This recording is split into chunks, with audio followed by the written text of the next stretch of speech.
له لا شريك له وأشهد أن سيدنا ونبينا وإمامنا ومولانا محمدا عبده ورسوله صلى الله تعالى عليه وعلى آله وأصحابه وذرياته ومن تبعهم بإحسان إلى يوم الدين أما بعد أعوذ بالله من الشيطان الرجيم بسم الله الرحمن الرحيم قد أفلح من زكاها وقد خاب من دساها وعن علي رضي الله تعالى عنه أنه قال ارتحلت الدنيا مدبرة وارتحلت الآخرة مقبلة وَلِكُلِّ وَاحِدٍ مِّنْهُمَا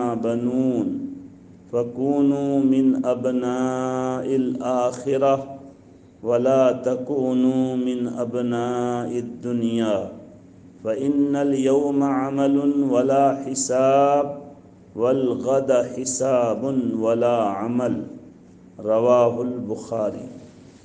معزز و مکرم علماء کرام، دانشوران قوم و ملت، دینی بھائیوں، دوستوں، بزرگوں اور اپنے گھروں سے سننے والی ماؤں اور بہنوں، جیسا کہ حضرت مولانا حنیف صاحب دامت برکاتہم العالیہ نے تعارف کرایا، مگر جن عظیم شخصیات اور جن مائناز بزرگوں کا انہوں نے نام لیا، ہم تو ان کے بیٹے بھی نہیں، پوتے کے درجے میں بھی نہیں، ان کے خاک پا اور ان کے ساتھ کوئی نسبت ہی نہیں ہے۔ اللہ تعالیٰ ان اکابر کو حیات طیبہ طویلہ نصیب فرمائے اور ان کے نقش قدم پر ہم چھوٹوں کو اللہ چلنے والا بنائے۔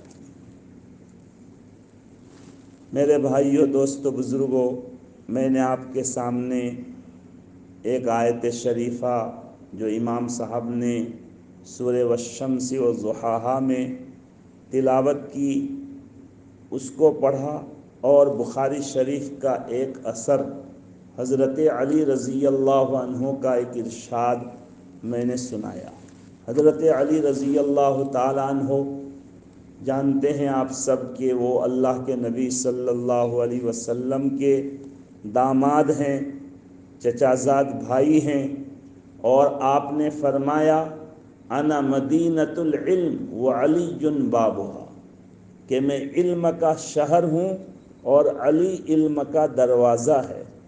علم کے شہر میں داخل ہونے کے لیے علی کو ٹچ کرنا ہی پڑے گا، ورنہ علی مرتضیٰ رضی اللہ عنہ ان کے بغیر دروازہ نہ ہو تو کیسے آدمی شہر میں داخل ہوگا۔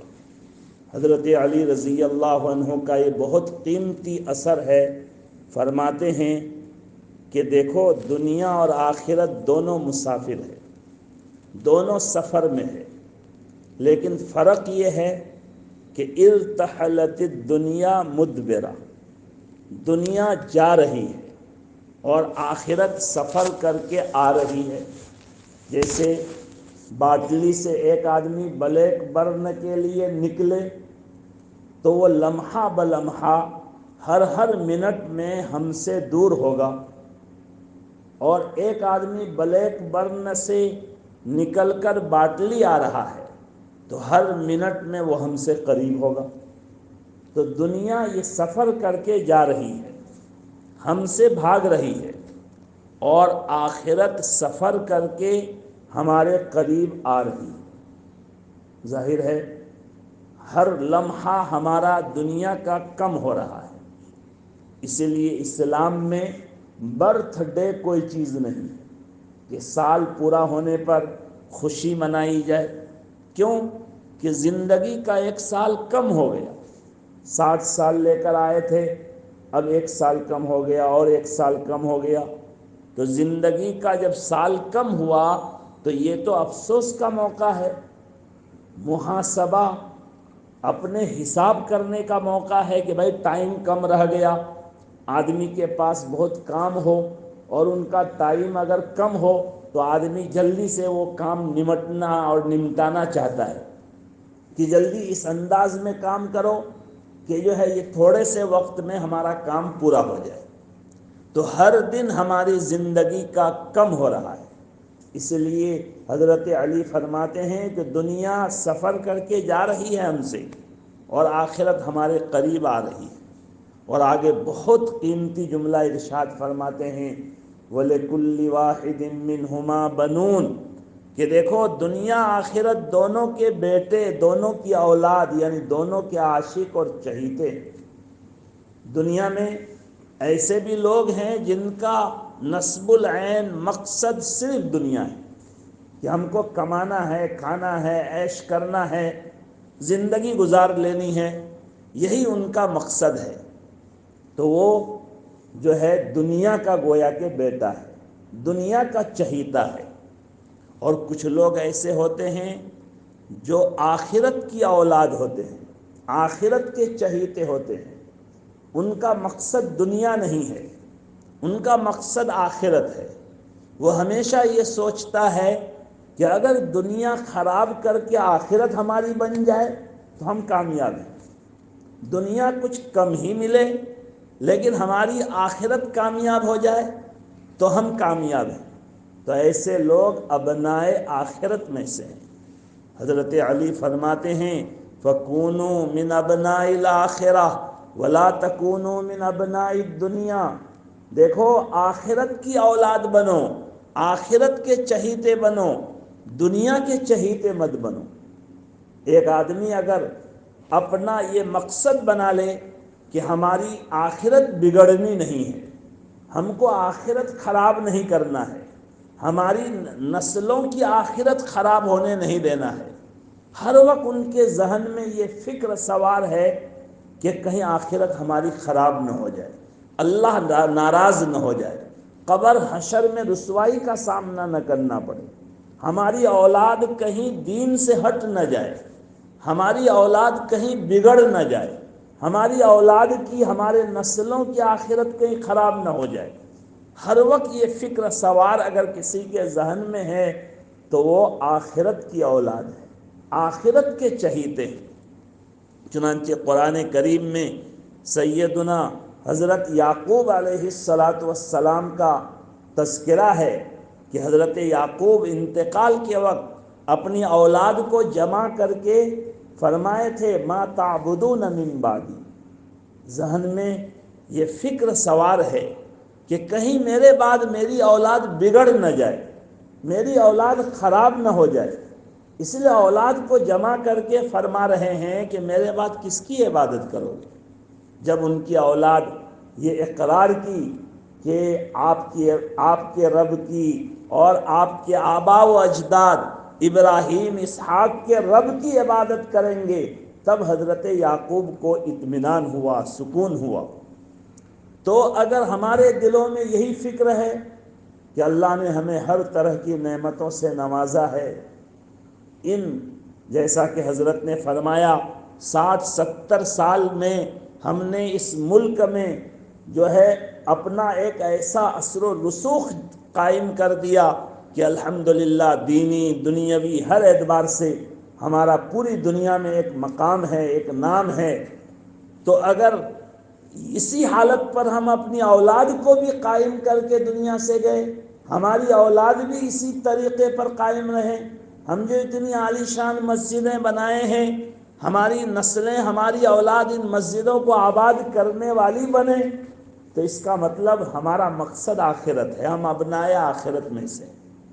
اور آگے فرماتے ہیں فَإِنَّ الْيَوْمَ عَمَلْ وَلَا حِسَابِ، دیکھو آج یعنی یہ دنیا میں عمل کا وقت ہے، آج کوئی حساب ایگزام نہیں ہے، وَالْغَدْ حساب، آئندہ یعنی مرتے ہی حساب اور ایگزام شروع ہو جائے۔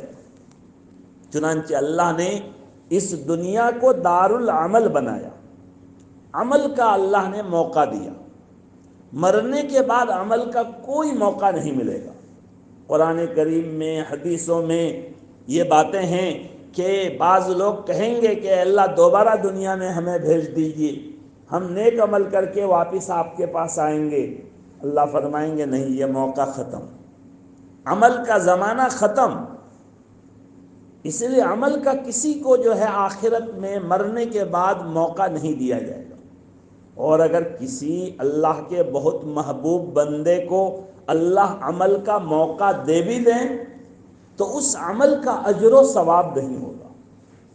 چنانچہ میں نے اپنے پیر و مرشد حضرت مولانا ابراہیم صاحب پانڈور، جو حضرت شیخ زکریا صاحب نور اللہ مرقدہ کے خلیفہ ہیں، حضرت سے یہ واقعہ سنا تھا کہ ایک مرتبہ ایک بزرگ ایک قبرستان میں زیارت کے لیے گئے۔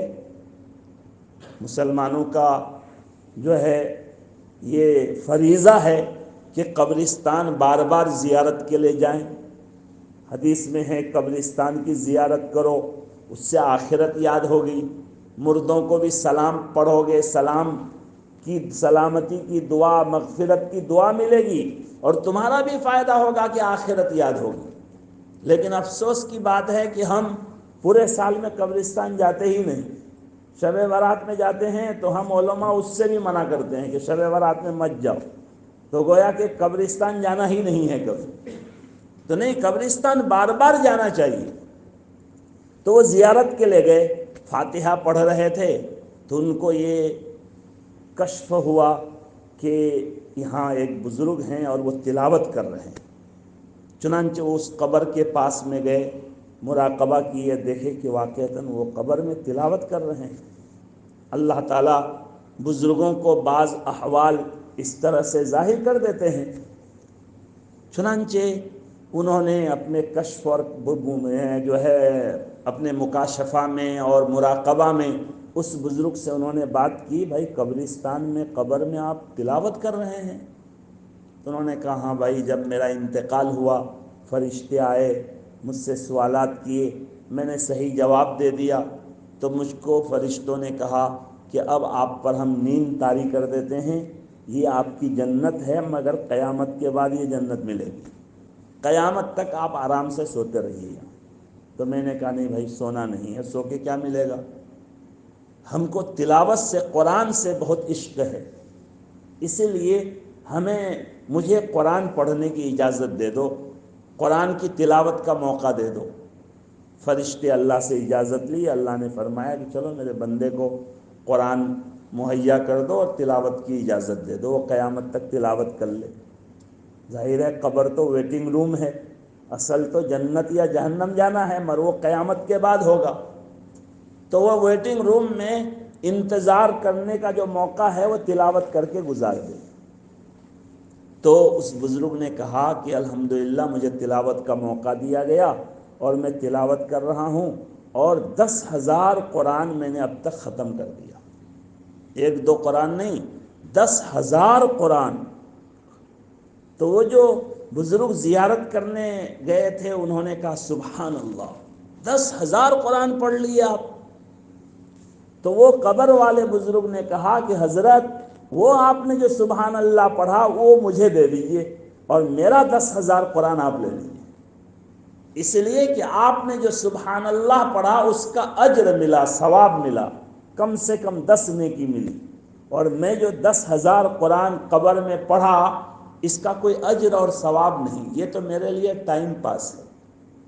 تو عمل کا وقت موت تک ہے، مرنے کے بعد حساب ہوگا، ایگزام ہوگا، اور 2 ایگزام ہیں ہر اسکول میں، ہمارے یہاں مدرسوں میں بھی 2 ایگزام ہوتا ہے، ایک 6 ماہی، ایک سالانہ، ہاف ایئرلی اور جو ہے فائنل، یہ 2 ایگزام ہوتا ہے۔ تو وہاں بھی 2 ایگزام ہوگا، ہاف ایئرلی ایگزام ہوگا قبر میں، اور فائنل ایگزام ہوگا قیامت میں۔ اور قربان جائیے رحمت للعالمین نبی پر کہ دونوں ایگزام کا پرچہ ہمارے آقا نے آؤٹ کر دیا، امت کو بتا دیا کہ دیکھو ایگزام میں پرچہ یہ ہوگا۔ بتائیے اگر کوئی بچہ بالکل پڑھائی نہ کرتا ہو، ذہن کے اعتبار سے بھی کمزور ہو، لیکن صرف 5 دن پہلے اگر ان کا پرچہ آؤٹ ہو جائے اور کسی طرح معلوم ہو جائے کہ ہمارے ایگزام میں یہ کوشچن اور یہ سوال ہے، تو وہ 5 دن میں کسی بھی طرح تیاری کر کے فرسٹ ڈویژن سے کامیاب ہوگا، کیونکہ پرچہ آؤٹ ہو گیا تھا۔ ہمارے لیے 5 دن کا معاملہ نہیں، 70 سال، 80 سال، 60 سال، 50 سال، 30 سال، 20 سال، کتنا لمبا موقع دیا گیا پرچہ حل کرنے کے لیے، اور جو کوشچن اور جو سوال اور ایگزام ہوگا اس کی تیاری کے لیے۔ اور اگر کسی کو تیاری کا موقع نہیں ملا کہ 12 سال کا بچہ مر گیا کھیلتے کودتے، وہ تو کھیلنے کا زمانہ ہے، تیاری کا زمانہ نہیں، تو کہا بھلے ان کا ایگزام نہیں ہوگا، بغیر ایگزام کے وہ پاس ہوگا۔ بالغ ہوگا تو ہی ان کا ایگزام ہوگا۔ 15 سال میں بچہ بالغ ہوتا ہے سال کے اعتبار سے، اگر نابالغ بچہ مر گیا تو ان کا کوئی ایگزام نہیں، بغیر ایگزام کے وہ جنتی، بغیر ایگزام کے وہ پاس۔ تو جس کو موقع نہیں ملا وہ بغیر ایگزام کے پاس، اور اللہ نے ہمیں اتنا لمبا موقع دیا، اور پرچہ بھی آؤٹ ہو گیا، اور پرچہ بھی کوئی لمبا چوڑا کوشچن نہیں ہے۔ آپ سب جانتے ہیں قبر میں 3 ہی سوال ہوگا، من ربک، ما دینک، من ھذا الرجل، تمہارا رب کون ہے، تم کس دین پر عمل کرتے تھے، اور یہ جو بزرگ ہیں یہ کون ہیں؟ ہمارے آقا و مولا جناب محمد الرسول اللہ صلی اللہ علیہ وسلم کو دکھا کر پوچھا جائے گا۔ بس یہی 3 سوال ہیں۔ جو آدمی اس دنیا میں اللہ کو رب مان کر زندگی گزارا ہے، دکان کو، بینک بیلنس کو، اپنے کاروبار کو، اپنی نوکری کو، جاب کو رب نہیں مانا ہے، سب اسباب اختیار کیا، جیب میں پیسے پاؤنڈ بھرے ہوئے ہیں، لیکن وہ رب مان رہا اللہ کو کہ روزی دینے والی ذات اللہ کی ہے، ان پاؤنڈ اور ان رقم سے ہم کو روزی نہیں ملے گی، جاب سے روزی نہیں ملتی، دکان سے روزی نہیں ملتی، ہمارے جو ہے دماغ سے ہم کو روزی نہیں ملتی۔ جو اس عقیدہ اور اس یقین کے ساتھ زندگی گزارے گا وہ فوراً وہاں پر بول دے گا ربی اللہ، میرا رب اللہ تھا۔ اور جو اسلام کو فالو کر کے زندگی گزارا، اسلام کوئی بہت مشکل کام نہیں، بس زندگی کو اللہ رسول کے حکم کے تابع کرنا، اللہ رسول کا جو حکم ہے اس کو مان کر چلنا ہے۔ 24 گھنٹے میں صرف 5 وقت کی نماز فرض ہے، 12 مہینے میں 1 مہینے کا روزہ فرض ہے، پورے سال میں ایک ہی مرتبہ زکوٰۃ فرض ہے، وہ بھی 40 جو ہے میں 1، گویا کہ 40%، تو بہت یعنی 2.5% جو ہے 40 میں 1 یعنی 2.5% صرف زکوٰۃ میں ادا کرنا ہے۔ اور مالدار ہے تو حج فرض ہے، اپنے معاملات کو ٹھیک رکھنا ہے، اپنا اخلاق ٹھیک رکھنا ہے، لین دین اپنا صاف رکھنا ہے، اپنی جو ذمہ داری ہے اس کو ادا کرنی ہے، اللہ کا بندوں کا حق ادا کرنا ہے، یہی اسلام ہے۔ جو آدمی اسلام کے مطابق زندگی گزارے گا وہ فوراً وہاں کہہ دے گا دینی الاسلام، اور خدا نہ خواستہ اسلام کے مطابق ان کی زندگی نہیں گزری ہے تو کہے گا ہاں ہاں لا ادری، مجھے تو نہیں معلوم، وہ کوشچن کا جواب نہیں دے پائے گا۔ اور جو بھی آقا و مولا جناب محمد الرسول اللہ صلی اللہ علیہ وسلم سے دنیا میں محبت کرتا تھا، جس کی نشانی یہ ہے کہ سنت کے مطابق زندگی گزارتا ہے، وہ فوراً پہچان لے گا اور کہہ دے گا ھذا رسول اللہ صلی اللہ علیہ وسلم۔ تو کوئی بہت لمبا کوشچن نہیں ہے، ہاف ایئرلی ایگزام میں 3 ہی سوال ہوگا تو وہ پاس ہو جائے گا۔ اور سالانہ ایگزام میں آپ جانتے ہیں قیامت میں حدیث میں ہے، بخاری شریف کی حدیث ہے کہ آدمی کا قدم اللہ کے سامنے سے ہلنے بھی نہیں پائے گا، بھاگنا ہٹنا تو دور کی بات ہے، ہلا بھی نہیں پائے گا پاؤں، جب تک کہ وہ 5 سوالوں کا جواب نہ دے۔ ایک سوال ہوگا کہ اپنی زندگی تم نے کہاں گزاری ہے، جو ہے اللہ کے یہاں سب ریکارڈ رہے گا۔ پہلے زمانے میں جو ہے محدثین بحثیں کرتے تھے کہ وہ ریکارڈ کیسے لایا جائے گا، آج کل تو جو ہے میموری کا زمانہ اور انٹرنیٹ کا زمانہ ہے، چھوٹی سی میموری میں جو ہے ہزاروں ہزار کتابیں محفوظ ہو جاتی ہے، تو ایک آدمی کی زندگی اللہ کے سامنے محفوظ ہونا کیا مشکل ہے۔ اللہ نے زندگی کے اعمال کے ریکارڈ کے لیے کتنے طریقے رکھے ہیں۔ زمین گواہ دے گی کیا کیا ہم نے کیا، یہ وقت گواہی دے گا کہ ہم نے کیا کیا کیا، ہمارے اعضاء خود گواہی دیں گے ہمارے خلاف۔ کرامن کاتبین فرشتے جو لکھتے ہیں، یہ دفتر، یہ رجسٹر اللہ کے سامنے ہوں گے، اور اللہ تو عالم الغیب والشہادہ ہے ہی، سب کچھ اللہ کو معلوم ہے۔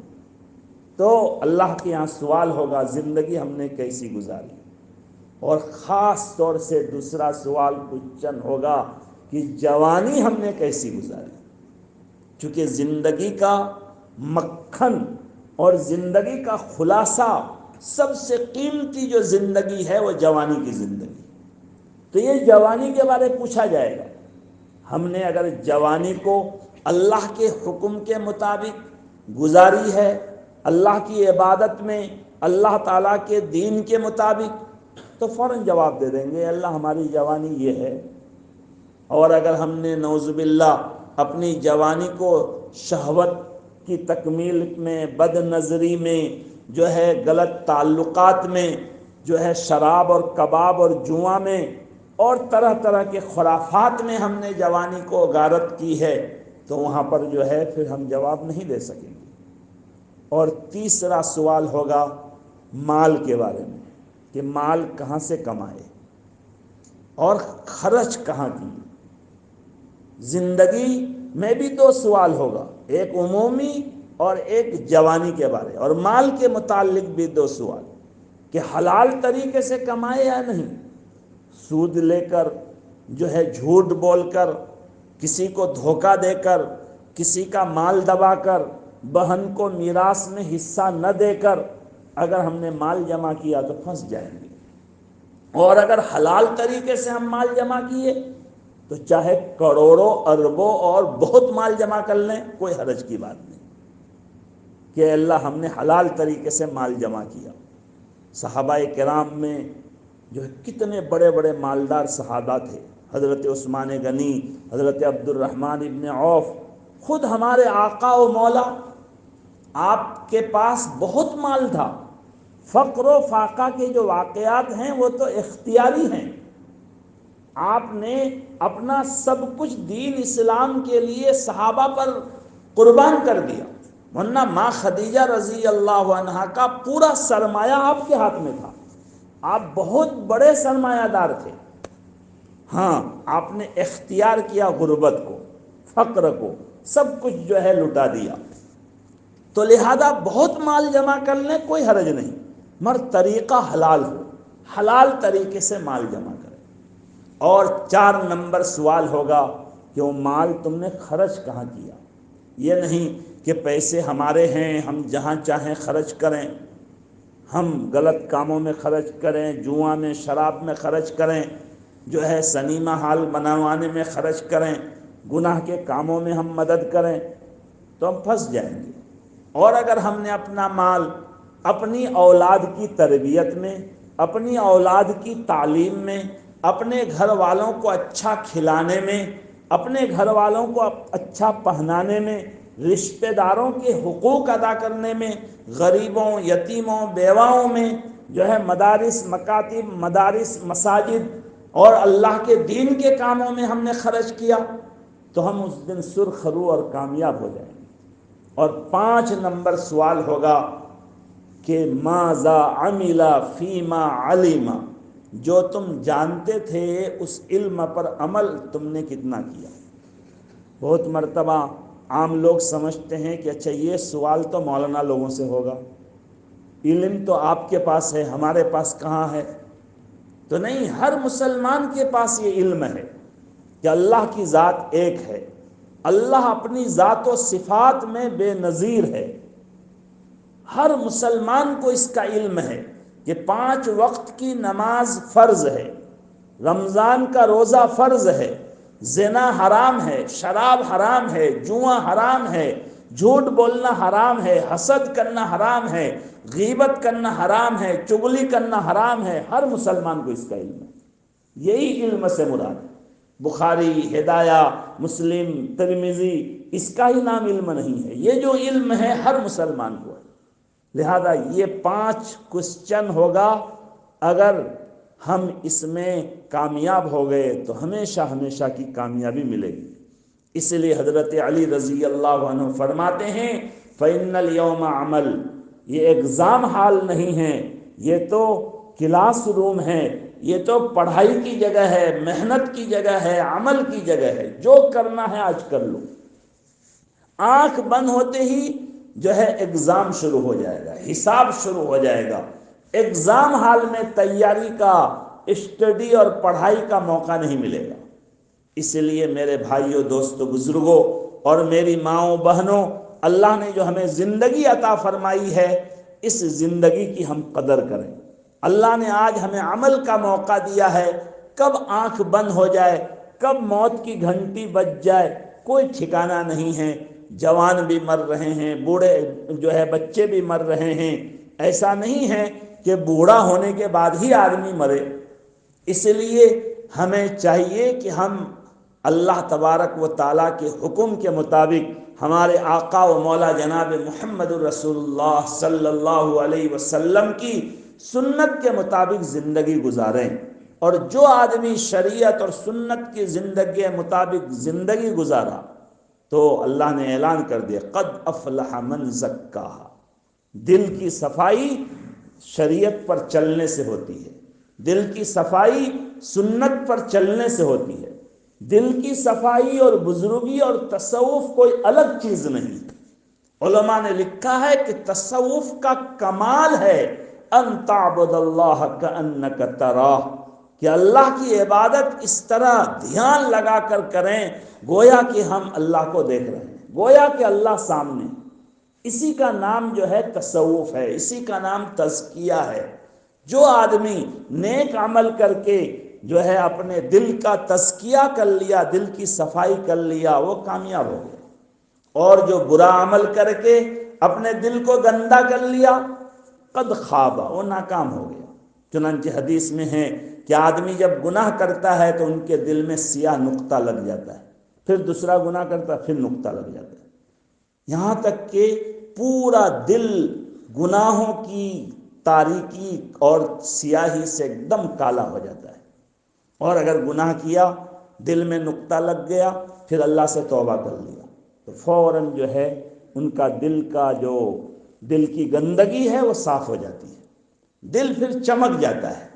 اس لیے اللہ نے بہت مبارک مہینہ ہمیں عطا فرمایا، نیک کا موقع آ گیا ہے، جو ہے اس کا مقدمہ، اس کی تمہید جو ہے آ چکی ہے، جو ہے گویا کہ بادل گرج رہا ہے، بارش ہونے والی ہے، رمضان کی بارش، رحمتوں کی بارش ہونے والی ہے۔ اس لیے ہم توبہ کر کے اپنے گناہوں سے جو ہے الگ ہو کر، گناہوں کو چھوڑ کر تلاوت میں لگ جائیں، عبادت میں لگ جائیں، اللہ کو راضی کرنے میں لگ جائیں، آخرت کی تیاری میں لگ جائیں، تو انشاءاللہ ہم ابنائے آخرت کی اولاد اور آخرت کے چاہنے والوں میں شامل ہو جائیں گے۔ اللہ تعالیٰ مجھے بھی عمل کی توفیق دے اور ہم سب کہنے سننے والے